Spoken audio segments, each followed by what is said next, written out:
అందరికీ నమస్కారం. సో నిన్న చిరాల రూరల్ పోలీస్ స్టేషన్ అంటే ఈపురపాలెం పోలీస్ స్టేషన్ పరిధిలో నిన్న ఎర్లీ మార్నింగ్ అరౌండ్ 5:45కి ఒక అన్ఫార్చునేట్ షాకింగ్ ఇన్సిడెంట్ జరిగింది.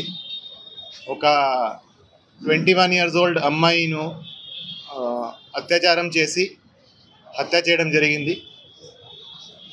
అమ్మాయి ఎర్లీ మార్నింగ్ 5:30-5:45 టైంకి బహిర్భూమికి బయట వెళ్ళడం జరిగింది. అక్కడ అమ్మాయిను రేప్ చేయడం, తర్వాత అక్కడే అమ్మాయిను మర్డర్ చేయడం జరిగింది. సో ఈ ఇన్సిడెంట్ మీద ఇమ్మీడియట్గా crime number 169/24 of Chirala rural police station under section 302, 376 IPC కింద కేసు నమోదు చేసి ఇమీడియట్గా ఇన్వెస్టిగేషన్ టేకప్ చేయడం జరిగింది. సో సీన్ ఆఫ్ క్రైమ్ని క్షుణ్ణంగా పరిశీలించడం జరిగింది. నేను కూడా, ఐజీ గారు కూడా, అందరూ కూడా సీన్ ఆఫ్ క్రైమ్ని పరిశీలించడం జరిగింది. సీన్ ఆఫ్ క్రైమ్లో ఉన్న అన్ని ఆధారాలు, అన్ని ఎవిడెన్సెస్ సైంటిఫిక్ మేనర్లో కలెక్ట్ చేయడం జరిగింది. అక్కడ క్లూస్ టీమ్ పంపడం జరిగింది, అదేవిధంగా డాగ్ స్క్వాడ్ కూడా పంపడం జరిగింది. సో అవన్నీ ఎవిడెన్సెస్ కలెక్ట్ చేసి ఇన్వెస్టిగేషన్ టేకప్ చేయడం జరిగింది. ఈ కేసును సవాల్గా తీసుకొని, అంటే ఈ కేసులో అప్పటికి క్లూజ్ లేవు, అంటే ఎవరు చేశారనేది మాకు ఎటువంటి క్లూజ్ లేవు. ఈ కేసును అందుకని సవాల్గా తీసుకొని, అంత సీరియస్ ఇన్సిడెంట్ జరిగితే 10 టీమ్స్ ఏర్పాటు చేయడం జరిగింది. ఈ కేసు దర్యాప్తు అన్ని కోణాల నుంచి ఈ కేసు ఇన్వెస్టిగేషన్ చేయడం జరిగింది.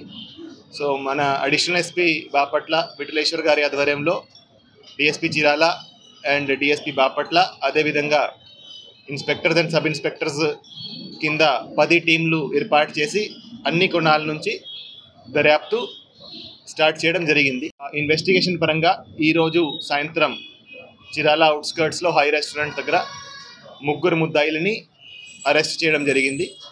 ఈ 3 ముద్దాయిలు ఈపురపాలెం విలేజ్కే, సేమ్ విలేజ్కి చెందిన వాళ్ళే.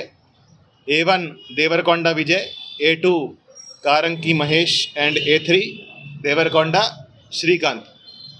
సో వీళ్ళు ముగ్గురికి ఇంతకుముందు కూడా వాళ్ళ మీద కొన్ని కేసులు, క్రిమినల్ కేసులు ఉన్నాయి. ఎవరైతే A1 and A2 ఉన్నారో వాళ్ళు ఆ రోజు ఎర్లీ మార్నింగ్ అరౌండ్ 5 గంటలకి అదే ప్రాంతంలో, ఆ రైల్ పట్టాల దగ్గర మందు తీసుకొని అక్కడ వాళ్ళు డ్రింక్ చేస్తున్నారు. సో వాళ్ళు నార్మల్గా అదే ప్రదేశంలో తరచుగా డ్రింక్ చేయడం జరుగుతూ ఉంది. అదే టైంకి ఎవరైతే హతురాలో ఉందో, ఎవరైతే విక్టిమ్ ఉందో, ఆమె ఆ ప్రదేశానికి వెళ్ళడం జరిగింది. ఆ ప్రదేశానికి వెళ్తే వాళ్ళు అదే అవకాశంగా చూసుకొని ఆమెను ఇద్దరు బలవంతంగా లాగేసి బుషెస్లో తీసుకువెళ్ళి అక్కడ ఆమె మీద అత్యాచారం చేయడం జరిగింది. తర్వాత ఆమె నోరు మూసుకొని ఆమె తల మీద రాయితో కొట్టి ఆమెను స్మదరింగ్తో, అంటే ఆమె నోరు ముక్కు మూసుకొని ఆమెను అక్కడ చంపడం జరిగింది. ఇది చేసినాక వాళ్ళు అక్కడ నుంచి పారిపోవడం జరిగింది. పారిపోయి వాళ్ళిద్దరూ వాళ్ళ ఇంటికి వెళ్ళి అక్కడ వాళ్ళ బట్టల మీద కొన్ని మట్టి, తర్వాత కొన్ని ఈ మార్క్స్ ఉన్నాయి. అందుకని వాళ్ళ ఇంటికి వెళ్ళి అక్కడ బట్టలు కూడా చేంజ్ చేయడం జరిగింది.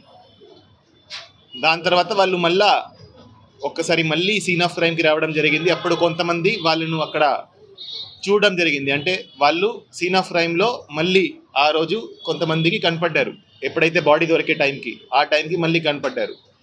సో అందుకని మాకు వాళ్ళ మీద కూడా అనుమానం వచ్చింది. వాళ్ళ మీద ఇంతకుముందు పాత కేసులు కూడా ఉన్నాయి కాబట్టి వాళ్ళను అరెస్ట్ చేసి విచారిస్తే వాళ్ళు ఈ క్రైమ్కి కన్ఫెస్ చేయడం జరిగింది, వాళ్ళే చేశారని. సో ఎవరైతే A1 and A2 ఉన్నారో వాళ్ళు ఇద్దరు కలిసి ఆమెను బలవంతంగా అత్యాచారం చేయడం జరిగింది. తర్వాత